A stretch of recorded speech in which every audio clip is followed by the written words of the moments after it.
Dans l'actualité des idées aujourd'hui, le don de soi. Le débat national va durer jusqu'à l'été au programme des États généraux de la bioéthique, procréation médicalement assistée, modification du génome, fin de vie, mais aussi don d'organes. Dans le tiers-corps, son nouvel essai, elle interroge justement cette pratique médicale dans la perspective d'une réciprocité indirecte entre le donneur et le receveur et poursuit sa réflexion sur le vivant et la transmission. Notre invitée, la philosophe Sylviane Agacinski, est déjà l'auteure d'une politique des sexes, d'une métaphysique des sexes et de corps en miettes, essai sur la marchandisation du corps et le recours à la gestation pour autrui, le désir d'enfant devenant un business sans limite. En janvier dernier, elle a par ailleurs signé une tribune en conséquence contre la GPA avec d'autres, où elle appelle à une mobilisation de l'opinion publique contre l'usage commercial du corps par l'industrie procréative. Bonjour à vous.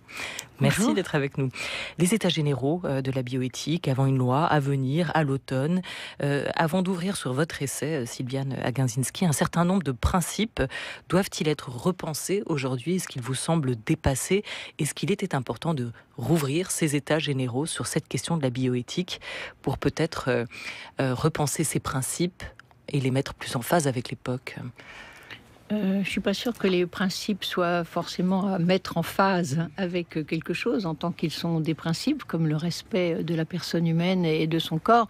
Il était prévu, il y avait un calendrier législatif qui prévoit une révision périodique des lois dites bioéthiques. Donc c'est assez normal que ça revienne.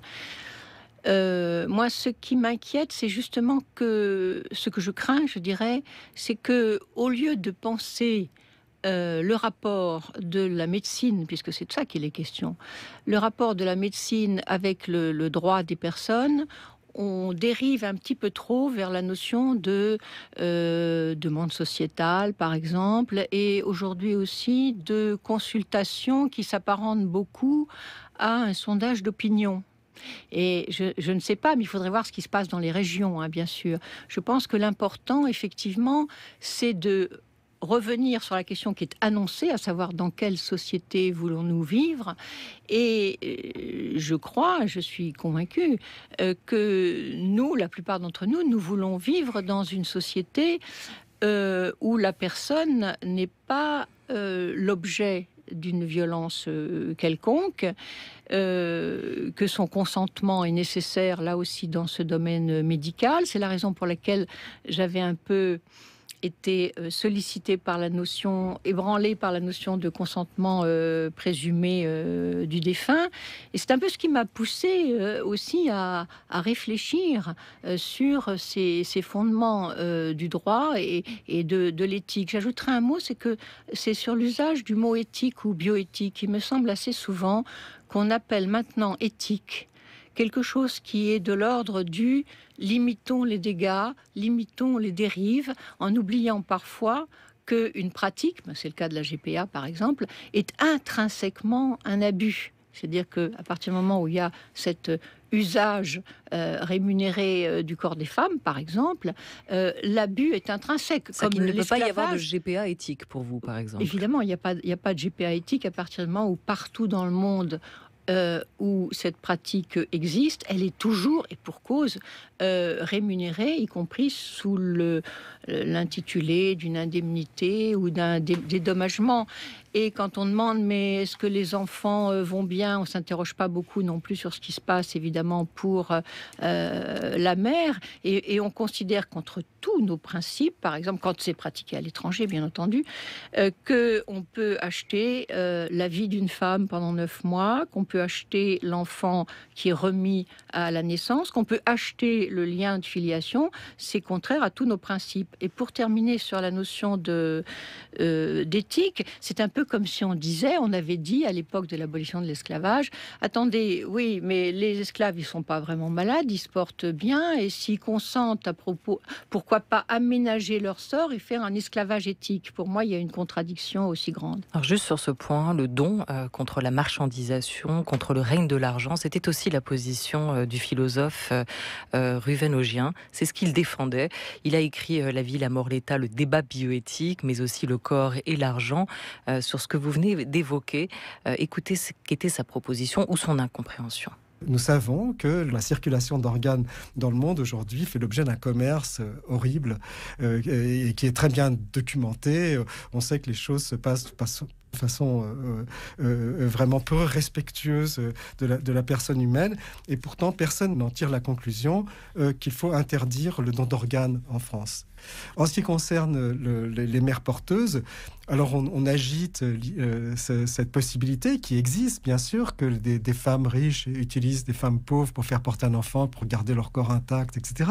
C'est possible. Mais ce qui est intéressant, c'est pourquoi ils en tirent la conclusion que donc une gestation pour autrui qui sera encadrée par l'État, qui exclurait toute forme de rémunération, etc., elle-même devrait être interdite. Et ça, je n'arrive pas jusqu'à présent à comprendre la logique. Pourquoi dans le cas du don d'organes, on accepte le don et pas l'échange contre de l'argent, alors que chez les mères porteuses, on ne l'accepte pas. Le tiers-corps, votre ouvrage, Sylvia Lagazinski, cette réflexion ou ces réflexions sur le don d'organes s'articulent autour de deux axes, deux notions fortes, la nature du don et le statut du corps. Pour répondre éventuellement à Ruven Augien, pourquoi cette philosophie du don d'organes que vous développez ne pourrait-elle pas s'appliquer aux mères porteuses ?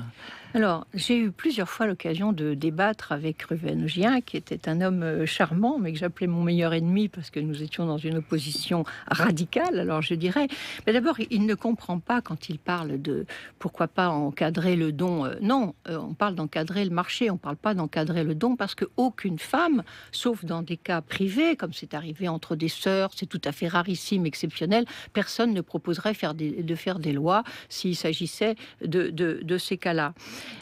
Dans le cas des dons d'organes, qu'est-ce qui garantit l'absence de marché? C'est deux choses. C'est premièrement l'anonymat. Dès qu'il y a anonymat, comme dans le don du sang, le don d'organes après la mort, etc., c'est l'anonymat. Ou alors, c'est le don intrafamilial. Qui est autorisé à donner un rein à son frère ou à une personne? En fait, c'est uniquement un très proche de la famille et on considère que cette proximité affective, le fait que des gens tiennent fortement l'un à l'autre et finalement, ils sont fortement solidaires par leurs liens, eh bien, ça nous garantit en quelque sorte, et c'est le cas, bien sûr, qu'il n'y a pas de marché, qu'il n'y a pas de transaction marchande. Mais dans le cas des mères porteuses, il n'y a pas du tout d'anonymat. Aucune mère porteuse n'agit de manière anonyme. On la connaît, etc. Et d'autre part, Ruven Augien a l'air d'oublier que, précisément, partout, ça n'existe pas. C'est quand même un fait. Et puis, lors des débats que j'ai eus avec lui, je l'avais poussé un peu dans ses retranchements, parce que lui, il avait quand même une position ultra-libérale, libertaire, et qui était celle que chacun est propriétaire de son corps. On pourra en discuter, ce qui n'est pas le cas dans le principe, ce qui est une absurdité, que chacun est propriétaire de son corps, que par conséquent, il peut aussi le louer, le vendre comme il l'entend. Et je l'avais poussé dans ses retranchements, et je lui avais dit, mais alors, Ruven, si mon corps est ma propriété et que je peux le louer ou le vendre, quitte à ce que ce soit encadré, limité, etc., pourquoi ne pourrais-je pas aussi vendre un organe ou vendre mon sang, pardon. Et il m'avait répondu, ben oui, pourquoi pas. Donc, je pense que la possibilité, sans anonymat, etc., de vendre son corps, c'est un abus absolument intrinsèque, absolu, et qui ne peut pas connaître d'aménagement. On n'est pas dans le... c'est tout ou rien. Voilà, donc on comprend en tout cas vos deux positions et, oui. Et à travers la voix retrouvée de Ruven Augien, ça nous permet de redéfinir aussi ce qu'est votre point de départ. Sylvia Lagazinski, une question d'Antoine Mercier. Oui, peut-être encore une précision justement là-dessus pour que ce soit tout à fait clair. Si les conditions d'anonymat éventuellement, potentiellement étaient réunies, si les conditions de non-marchandisation étaient là également, quelle différence faire objectivement entre le fait de donner pendant 9 mois son corps pour faire un enfant, pour une femme, et le fait de donner son sang ou son rein pour une transplantation ou pour quelqu'un, pour sauver quelqu'un. C'est-à-dire, quel est le problème fondamental si on enlève toutes les objections que vous faites par ailleurs? Mais vous voulez... Alors, d'abord, il faudrait que ce soit pas un marché. Sinon, mais si c'était pas un marché, est-ce que ça vous gênerait aussi. C'est ça la question. Mais ça ne peut pas être, ça ne peut pas, bon. Et puis là, il y a une autre différence. D'abord, ça ne peut pas être un marché parce que aux États-Unis, quand ils ont commencé la pratique des mères porteuses, ils ont essayé de trouver des bénévoles et des gens qui faisaient ça gratuitement. Aucune femme n'a jamais fait ça gratuitement, sauf dans des cas rarissimes où on l'a pu le faire pour une sœur, par exemple. C'est des cas exceptionnels. Mais aucune femme n'accepte ça. Puis il y a quand même une autre différence, c'est que, et là ça ne touche pas simplement l'aliénation de la vie d'une femme, dont la vie est quand même surveillée, modifiée, on l'oublie tout de même pendant 9 mois, et je dirais même, moi, avec certains autres auteurs, que le fait de louer le corps d'une femme, c'est-à-dire sa vie jour et nuit pendant 9 mois, c'est une certaine manière de le louer, d'exercer sur elle, de s'approprier d'une certaine manière cette grossesse. Mais l'autre différence fondamentale, c'est que ce qui est remis finalement et ce qui est payé sous couvert d'indemnité ou pas, c'est l'enfant. C'est l'enfant qui est remis. Or là, alors, on entre dans une contradiction totale avec le fait que la personne humaine ne peut pas être l'objet d'une transaction marchande. D'où les lois aussi sur l'adoption. On ne peut adopter un enfant que parce qu'il est déjà né et qu'il a été abandonné par ses parents. On ne peut pas l'adopter par anticipation et payer quoi que ce soit avant. Donc le fait que l'enfant soit l'objet de la transaction est une différence fondamentale. Là, c'est plus simplement le tiers-corps qui est une espèce de corps qui sert d'instrument. Vous savez, moi, j'ai quand même le sentiment, au début, quand on a parlé de cette gestation, qu'on oublie un petit peu qu'on a dans tout cela une espèce d'application de la médecine vétérinaire aux êtres humains. On a une dépersonnalisation. Qu'est-ce que c'est qu'une femme qui sert, entre guillemets, à faire un enfant et puis qui le remet, je sais pas, c'est comme enlever les petits à une femelle animale. Qu'est-ce que c'est que cette manière, moi, que je considère comme proprement inhumaine, de penser le fait de donner la vie Alors ça, c'était le sens de cette tribune que vous avez co-signée, notamment avec René Friedman, qui défend la PMA pour tous, mais pas la GPA. GPA non au marché de la personne humaine. Cette tribune est parue dans Le Monde en janvier cette année. J'invite les auditeurs qui le souhaiteraient à la lire pour approfondir ce sujet. Revenons-en donc au tiers-corps, votre nouvelle essai Réflexion sur le don d'organes qui vient de paraître au Seuil dans la collection La librairie du 21e siècle. Vous y définissez, rappelez, évoquer cette notion, ce principe, peut-être que là on peut le dire, qui régit cette question depuis 1976, c'est-à-dire celui du consentement présumé du défunt, inscrit dans la loi Queilhavet, un consentement par défaut, et qui pourrait se résumer ainsi: si je ne m'y suis pas opposé ouvertement de mon vivant, cela vaut accord tacite post-mortem, donc pour donner l'un de mes organes. Est-ce que pour vous, cette notion de consentement présumé du défunt est quoi? Trop floue, pas assez restrictive à vos yeux? C'est contradictoire d'abord. C'est contradictoire parce que du point de vue du droit, un consentement doit être explicite. Et je dis pour rire dans le livre, si on vous demande le jour de votre mariage, consentez-vous à prendre pour époux, vous n'allez pas répondre je ne dis pas non. On dit oui ou on dit non. Et je pense que j'ai appelé ça le stratagème du consentement présumé, parce qu'on fait croire qu'il y a une sorte de consentement qui s'appellerait le consentement présumé. Non, où on consent ou on ne consent pas. Le stratagème consiste à dire, si vous ne refusez pas a priori de votre vivant, eh bien alors vous êtes quand même prévenu, vous serez automatiquement prélevé, ce que j'appelle un prélèvement d'office. L'inconvénient, c'est donc d'une part cette contradiction, je crois qu'il serait tout à fait préférable, avec des modalités à déterminer, de faire un petit peu comme les Allemands, c'est-à-dire de nous inviter à penser une société solidaire, y compris par-delà la mort, et de dire oui ou non. Et je pense que cette possibilité de dire oui serait plus mobilisatrice pour les donneurs, que les jeunes pourraient y réfléchir, que le fait, attention, on va vous prendre un tout petit peu en traître, si vous n'avez rien dit, on va vous prélever d'office. Et ensuite, l'autre inconvénient, c'est que dans la loi depuis 1976, qui a été un peu renforcée, que certains députés voulaient encore renforcer, si le donneur potentiel, enfin plutôt si le défunt n'avait rien dit, il était prélevé d'office et sa famille n'avait rien à dire. C'est-à-dire sauf à dire, oui, il a refusé ou oui, il a accepté. Et là, les équipes médicales qui s'occupent de la transplantation ont dit tout simplement, c'est impraticable. On ne peut pas faire ça. C'est-à-dire, face à une famille en deuil, on ne peut pas la brutaliser, on ne peut pas la violenter, on ne peut pas la mettre devant le fait accompli. Donc, en réalité, ils tenaient compte de de l'éventuelle douleur de la famille. Et je pense que s'il y a un registre des donneurs, un registre des oui, alors si la famille, ce qui serait inscrite par exemple sur la carte vitale, sur le dossier médical, etc., alors la famille aurait moins de circonstances où elle aurait à donner au fond son sentiment. Mais en tout état de cause, je pense que si on pense au rôle de la famille, au rapport de la famille à la mort, au rapport de la famille à la santé, les donneurs d'organes, on le disait tout à l'heure, qui c'est? C'est les proches, c'est la famille. Quand un homme meurt, une femme, un individu meurt au loin, on le rapporte à sa famille. Quand il est défiguré, on refait... c'est pour les proches. De même, à l'hôpital, c'est une décision à prendre. Qui va prendre? Ce sont les proches. Donc pourquoi, dans ce cas-là, refuse-t-on à la famille? On croit que c'est plus efficace. Il faut se méfier d'ailleurs du critère pur de l'efficacité.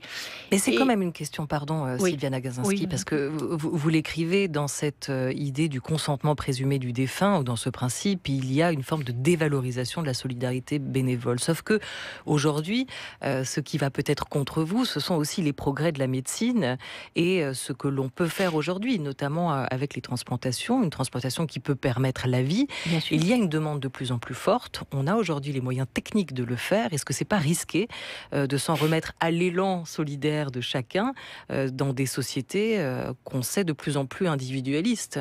Oui. Peut-être, mais je n'en suis pas sûre. Je pense qu'il y a notamment dans la jeunesse un très fort besoin de solidarité. On le voit dans l'engagement de beaucoup de jeunes et dans leur intérêt pour l'humanitaire, par exemple. Et puis, la deuxième chose, mais je suis en train d'oublier mon fil...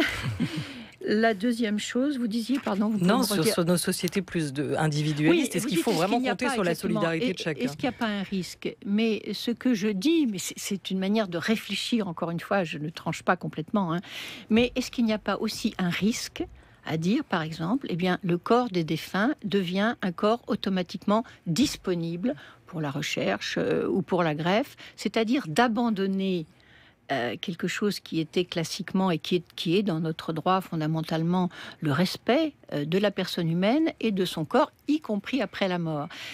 Et je crois que ce risque est très grand aussi. C'est-à-dire, c'est le risque que les techniques, les sciences, sans parler du marché, dont il faudrait parler avec l'idéologie ultralibérale qui galope vers nous depuis les États-Unis, hein, il faudrait parler justement de ce respect de la personne et de son corps qui, en tant que tiers-corps qui deviendrait disponible, qui deviendrait l'objet d'une demande, on parle de pénurie d'organes, d'offres et de demandes, etc., ce corps qui deviendrait tout simplement une chose comme une autre. Est-ce qu'on peut faire humainement que le corps des défunts soit tout à fait une chose comme une autre? On voit bien que c'est pas le cas. Regardez sur le don du cerveau, on demande là un accord positif. On dit, je pense que à supposer qu'il s'agisse d'un tabou, s'il s'agit de quelque chose de profond, là, il faut réfléchir à ça et je pense voir que la différence qu'il y a entre s'approprier le corps d'une personne ou d'un défunt, y compris par des stratagèmes,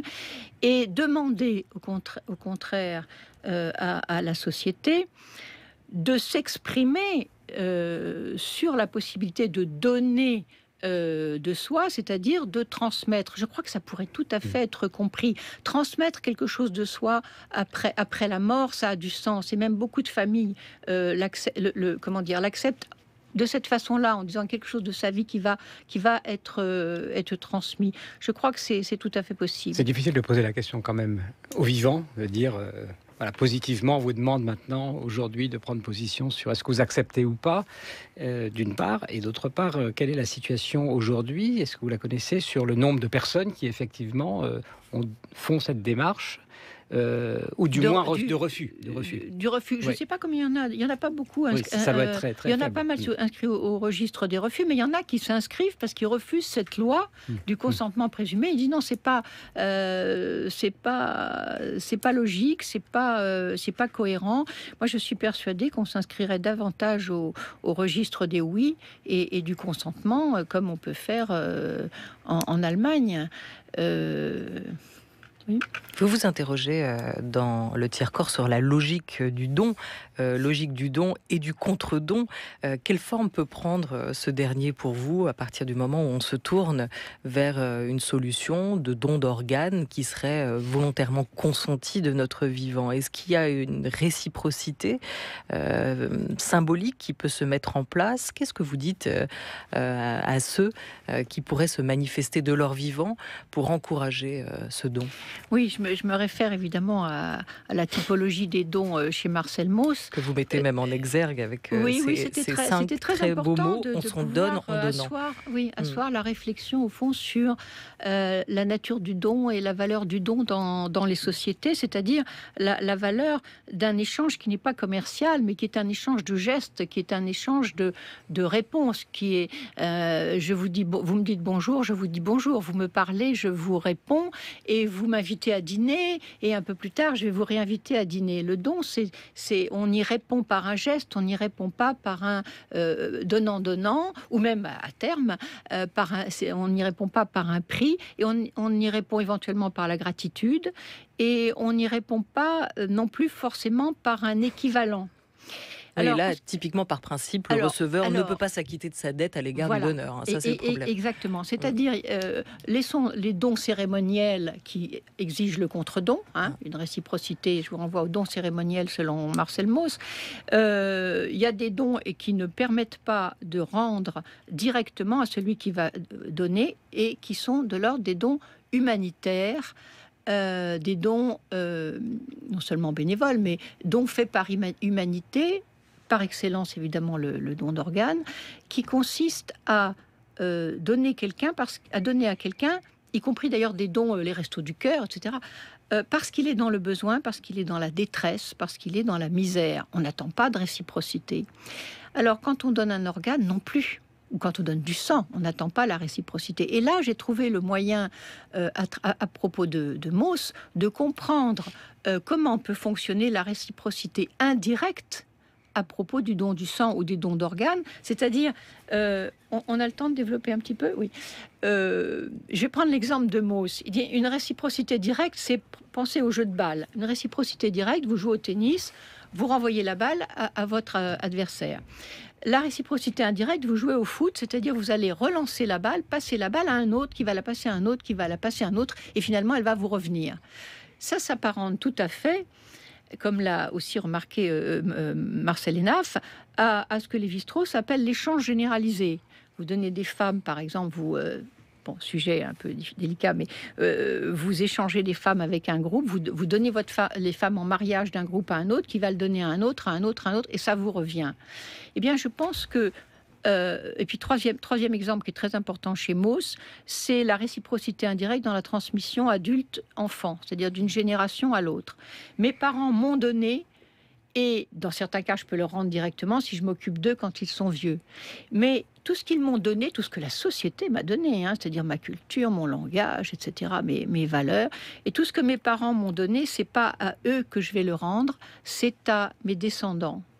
C'est à mes enfants. Et de cette façon, dit Mauss, je vais rendre indirectement à mes parents ce qu'ils m'ont donné en faisant quoi? En prenant le relais, en repassant, en reversant ou en retransmettant ce que j'ai reçu, même si c'est modifié, etc.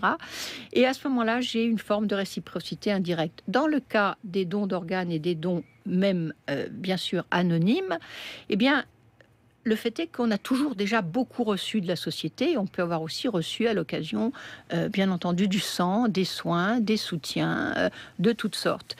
Et au moment où on donne, c'est parce qu'on est en situation, soit après la mort, en situation, en état, en possibilité. On a les moyens de donner un peu, beaucoup, etc. Et après la mort, par excellence, comme les organes ne serviront plus à rien, on peut éventuellement transmettre. Et quand on fait ça, au fond, on rend, comme dirait Mauss, donner, rendre et recevoir, on rend à autrui, même si on ne le connaît pas, quelque chose qu'on a donné ou que sa famille a donné. Alors on a envie de dire, par exemple, moi, je me dis pourquoi je serais éventuellement, si j'étais dans cette situation après ma mort, donneuse d'organes. Mais le raisonnement peut être le suivant de la solidarité. Si j'accepte un jour que l'un des proches, l'un des gens que j'aime, peut recevoir du sang ou un organe salvateur, il me paraît seulement éthique, mais logique, mais signe du lien social, de pouvoir, si je suis en situation de le faire, de le donner à mon tour. Et là, la notion de « à mon tour » est tout à fait essentielle. Et c'est comme ça que la solidarité sociale s'établit. Alors, il y a une expression qui vous horripile, Sylviana Ganzinski, c'est l'idée de pénurie d'organes, comme sur un marché, comme une pénurie de pétrole, de blé, d'essence, etc. Et vous nous rappelez que le corps, ce qui vient de notre corps et des parties de nos corps ne sont pas des biens comme les autres. C'est ce questionnement que vous menez aussi autour de cette propriété que l'on peut avoir sur notre corps. Je n'ai pas un corps, je suis mon corps. Vous proposez donc de changer de regard aussi. Et si on considérait ce don comme un cadeau aux générations futures, dans la nature, la pénurie crée l'entraide et l'abondance, la compétition. C'est complètement contre-intuitif, mais c'était aussi le postulat de départ de 2 chercheurs, Gauthier Chapelle et Pablo Servigne, que l'on recevait en décembre dernier à la Grande Table pour l'entraide, l'autre loi de la jungle, publiée au Lien qui libère. Écoutez. Le cœur du social, c'est pas du tout le marché ou le dilemme du prisonnier, c'est vraiment le don et la réciprocité. Mais entre 2 personnes, il peut y avoir de la réciprocité très forte. D'ailleurs, c'est très puissant, c'est ancré en nous au niveau neurologique, au niveau hormonal, c'est vraiment assez puissant. Et la réciprocité entre 2 personnes ne fait pas non plus société. Pour faire des grands groupes, pour étendre la réciprocité au groupe, il faut des mécanismes, sinon, disons que la réciprocité, l'entraide se dilue. Il y a plein d'expériences économiques qui montrent que dans un grand groupe, si on bouge les paramètres, par exemple si on ajoute de l'anonymat, les gens vont de moins en moins collaborer. L'entraide dans un groupe peut s'évanouir assez facilement. C'est quelque chose de puissant, mais c'est quelque chose de fragile aussi. Et pour stabiliser l'entraide, au cours de l'évolution, les humains ont trouvé des mécanismes comme la réputation. Tiens, je vais coopérer avec cette personne parce qu'il a bonne réputation. Je l'ai déjà entendu coopérer, être altruiste. Et lui, par contre, c'est un tricheur. Ah, j'ai entendu dire qu'il était plutôt égoïste, donc je ne vais pas collaborer avec lui, etc., etc. Donc le mécanisme de réputation, pour moi, c'est un des ciments de la société. Pour moi, c'est un patrimoine mondial de l'humanité, la réputation et les ragots, etc. C'est fondamental dans le fait social. Si vous êtes d'accord avec lui, Sylviana Ganzinski, comment encourager le don? Sur quel mécanisme s'appuyer? Par rapport à ce qui a été dit, au-delà de la réputation, moi je pense aussi qu'il faut tenir compte du fait que dans nos sociétés modernes, le don est aussi organisé par les institutions qui organisent la mutualité, la sécurité sociale, etc. Et l'agence de biomédecine qui va faire le lien entre les donneurs et le receveur. Mais je suis d'accord avec le fait que le don est fondamental dans le lien social et la réciprocité, ce que j'évoquais tout à l'heure sous la forme de la réponse. Maintenant, on peut promouvoir le don, il faut promouvoir le don, c'est certain. Et c'est la raison pour laquelle il est préférable de ne pas attendre les cas relativement rares, en fait, où on serait en situation de donner soit après la mort, mais si on meurt dans certaines conditions, seulement si on meurt d'une mort encéphalique ou de la mort subite de l'adulte. Dans les autres cas, je rassure tout le monde, éventuellement, la mort ordinaire ne donne pas lieu à des prélèvements possibles d'organes. Donc si tout le monde partageait cette réflexion sur la solidarité, la santé, cela permettrait d'éviter justement aux familles, par exemple, après un décès, d'être brutalement confrontées à cette question inattendue. On a essayé de le faire, mais il faut en parler toujours plus, parce que si on y pense avant, on a beaucoup de chances que ça n'arrive pas, mais si ça arrive, on aura peut-être déjà pensé à ça et on sera peut-être déjà dans cette logique. Antoine, merci. Mais ça, c'est pour les individus, mais il y a toute la toile de fond dont vous parlez, évidemment dans le livre aussi, et donc vous avez évoqué. Je voudrais citer juste ce passage. Quand l'ultralibéralisme associé à l'individualisme libertarien veut ignorer la fonction civilisatrice du droit, il conteste les limites imposées par la société aux revendications et aux désirs individuels, car ces désirs, dites-vous, ne sont en eux-mêmes ni justes ni injustes d'un point de vue subjectif, mais sans des lois communes, ils ne se limiteraient pas eux-mêmes. On est dans le problème politique beaucoup plus large là qui était une espèce d'enjeu de civilisation, Oui. et qui finalement, dont tout dépend. Absolument. Moi, je suis très sensible à cette question de civilisation. Il faut les lois et puis c'est politique, comme vous dites, parce que les lois toutes seules, les principes toutes seules, les grandes déclarations des droits de l'homme, etc., et même parfois dans certains pays la Constitution elle-même, il faut qu'ils soient respectés. Et qui peut faire respecter, non seulement écrire le droit, mais aussi faire respecter ce droit, c'est évidemment le pouvoir de l'État et personne d'autre. D'où la responsabilité énorme de l'État. Prenons un exemple historique le plus terrible, le pire d'entre tous, c'est le nazisme. Qu'est-ce qui se passe ?